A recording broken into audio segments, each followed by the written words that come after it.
diputada lo va a dictar. Muchísimas gracias por la invitación, la verdad es un honor en forma personal y además como directora de Equidad de Género y Protección a Grupos Vulnerables del Poder Judicial estar aquí con ustedes esta mañana. El 28 de julio de 1859, el presidente, en aquel tiempo el presidente de la República, Benito Juárez, promulga la Ley Orgánica del Registro Civil. ¿Ok? Es la Ley Orgánica del Registro Civil. Nosotros pudiéramos ver, fíjense, en esa época le llamábamos los tres triunfos del liberalismo, o sea, en esta ya, en la clasificación histórica, hablamos, es el primer triunfo del liberalismo, que fue las modificaciones legales que se tuvieron que hacer. Voy a hablar en esta mañana dos de ellas. Una, le llamábamos la administración de justicia. En aquella época había una serie de desorganización en los tribunales. Teníamos tribunales eclesiásticos, tribunales militares y tribunales de la jurisdicción civil, de la jurisdicción del derecho común, ¿verdad? De todos los demás, civil, mercantil, penal, etc. Pero había tal desorden que si yo podía elegir, había otro de los tribunales que eran los militares. Fíjense entonces, todo esto vino a ordenar don Benito Juárez. Entonces, y otra de las cosas muy importantes fue lo que le llamamos la ley de desamortización de bienes de la iglesia. Ese fue uno de los primeros caminos que se hizo para poder separar iglesia y Estado. La secularización.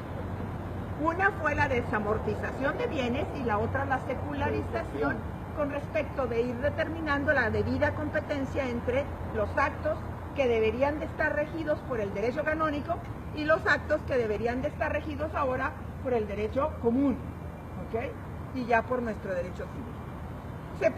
Se promulga entonces la Ley Orgánica del Registro Civil para separar cabalmente el Estado de la Iglesia, llamado esto secularización.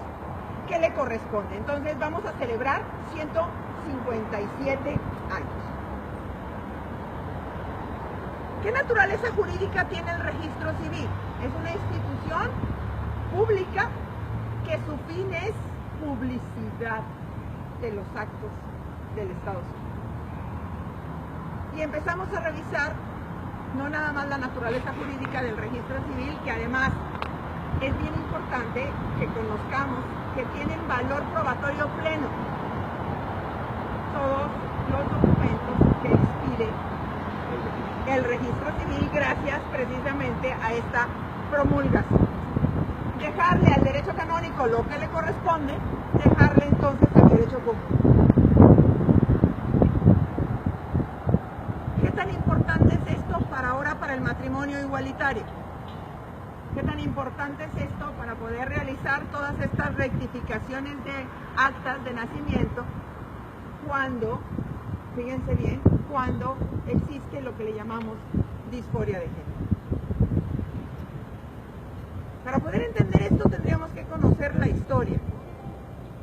Y así como les estoy comentando que gracias a este primer triunfo del liberalismo, de poder establecer y ordenar los tribunales y poder establecer y ordenar y ahora promulgar la secularización de la separación iglesia-estado, en donde ya los actos del registro civil fueran perfectamente llevados, porque fíjense bien, las actas de nacimiento eran la fe de bautismo, las actas de defunción era un registro que también era llevado por la iglesia. Acuérdense que nos encontramos que las tumbas estaban manejadas debajo de los templos, debajo de las iglesias.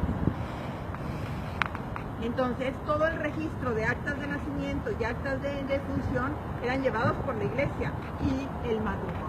Confundido el sacramento matrimonial con lo que es un contrato civil. Y precisamente gracias a la promulgación de esta ley, el contrato del matrimonio debe de ser con la connotación de es un contrato civil, solemne. Cuando doy clases, les explico a mis alumnos que hay solo dos actos jurídicos solemnes en nuestro derecho positivo, en nuestro derecho vigente. ¿Cuáles se imaginan? Uno es el matrimonio. ¿Por qué? Porque si bien es cierto, es un convenio entre dos personas, ya no entre hombre y mujer, sino entre dos personas, como ya el artículo del registro, el 146 del Código Civil de la Ciudad de México dice muy claro: el matrimonio es la unión de dos personas para realizar una comunidad de vida, en donde ambos se procuran respeto, igualdad, ayuda mutua. Respeto, igualdad, ayuda mutua. Y debe celebrarse ante un juez. Ese es el acto que le da esta connotación de solemnidad. Porque una compraventa la celebramos nosotros, surtiría efectos nada más entre nosotros, pero ¿sí? Entonces es un acto solemne. El otro acto solemne es el testamento. Porque cuando va a surtir efectos la voluntad del testador, el testador ya no existe. ¿Cómo puedo preguntarle, oye, tengo dudas? Si ya no existe. Por eso tiene que ser los dos actos jurídicos, es lo que va a surtir efectos después de la muerte, que es el testamento, y que es una pérdida, que es la pérdida de la vida, ¿verdad? Lo que le llamamos el decuyo, que ya falleció el decuyo, cuando no ha fallecido el testador, ¿verdad? Cuando tiene testamento. Y también la pérdida de la soltería. Entonces, cuando vamos a contraer un matrimonio, porque tenemos una responsabilidad. La historia del matrimonio en el derecho romano, había una serie porque los actos jurídicos en el derecho romano tenían que celebrarse ante una serie de testigos, y había una serie de actos jurídicos que se tenían que celebrarse ante los comicios. ¿Sí? En Grecia era un matrimonio monogámico, pero el padre era tan dueño de todos que se tenían que someter a la decisión del padre. O sea, vender un hijo, matar un hijo, no tenía consecuencias comunes. Entonces, esto no pasaba en el derecho romano, pero vamos a la parte importante para poder seguir homenajeando este acontecimiento tan importante, ¿verdad? Que es la promulgación de la Ley Orgánica del Registro Civil. En la evolución histórica del matrimonio en el derecho azteca y en el derecho maya. Llama mucho la atención que en el derecho maya el matrimonio era preferentemente monogámico. Había todos unos rituales para la entrada de la pubertad, tanto de los hombres como las mujeres, y había lo que le llamábamos la dote, y había una persona que se encargaba de establecer este convenio de matrimonio. En el derecho azteca, el matrimonio era preferentemente poligámico, pero tenía que poder mantenerlo, ¿verdad? O sea, y entonces el matrimonio poligámico era acuérdense que había clases sociales, castas más que clases, ¿verdad? Y entonces hay muchas cosas importantes. Nosotros tuvimos dos códigos civiles muy importantes, el de 1870 y el de 1884. Y luego, en donde estaba regulado el matrimonio, pero con las mismas connotaciones que lo regulaba el derecho canónico. Y entonces, tan es así que en esos dos códigos no estaba regulado el divorcio. Ajá. En el derecho maya, el matrimonio era monogámico, pero era tan fácil el repudio en el derecho maya que le puedo llamar una poligamia sucesiva. O sea, se permitía la poligamia, pero no al mismo tiempo, ¿verdad? O sea, y todo eso lo encontramos en un libro muy interesante de Guillermo Floris Margadán, la historia del derecho mexicano, la evolución del derecho, la historia del derecho.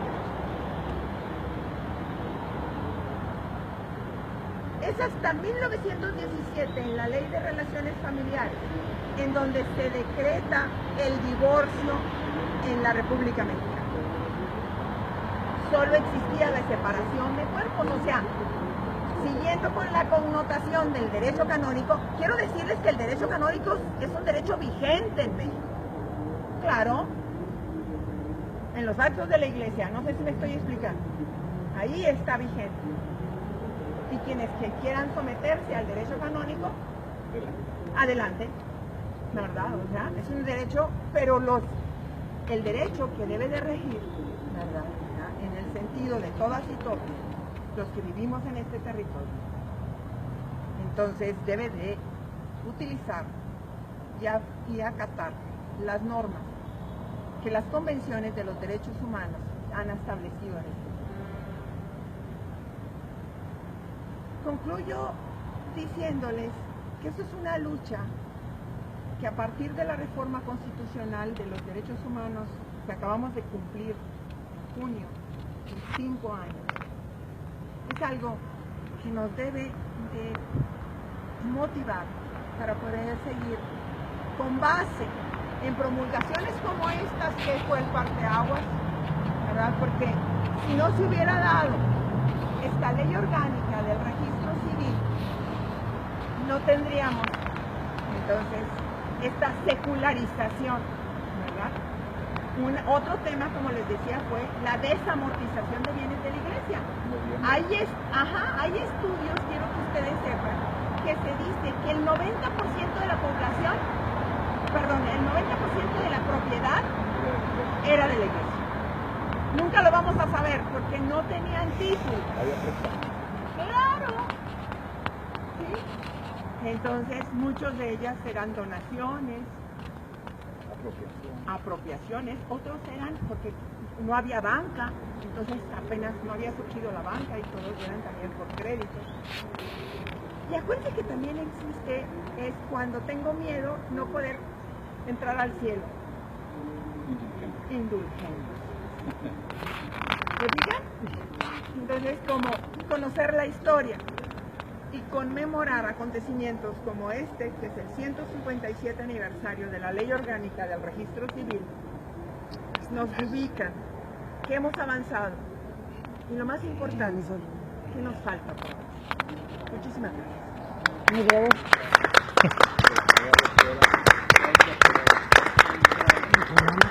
Ahora sí, vamos.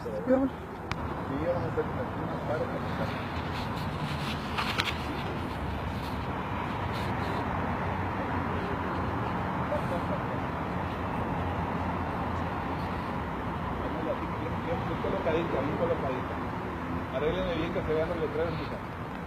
Dice, se vean los letreros. Están bien. Ahí se ve bien, Ana. Una de cada lado. Pónganse una de cada lado, acá para la primera guardia. Sí. Pongan una guardia, 1 minuto cada quien.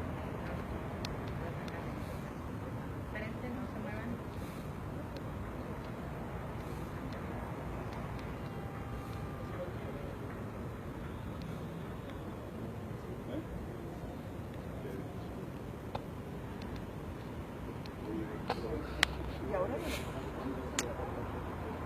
pues ya estamos.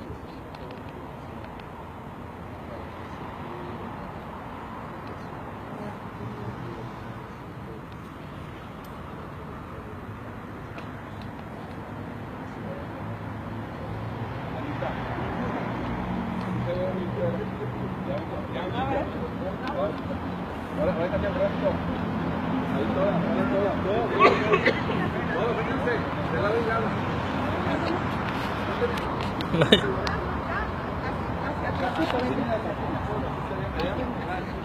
Ah, bueno. No, sí está bien.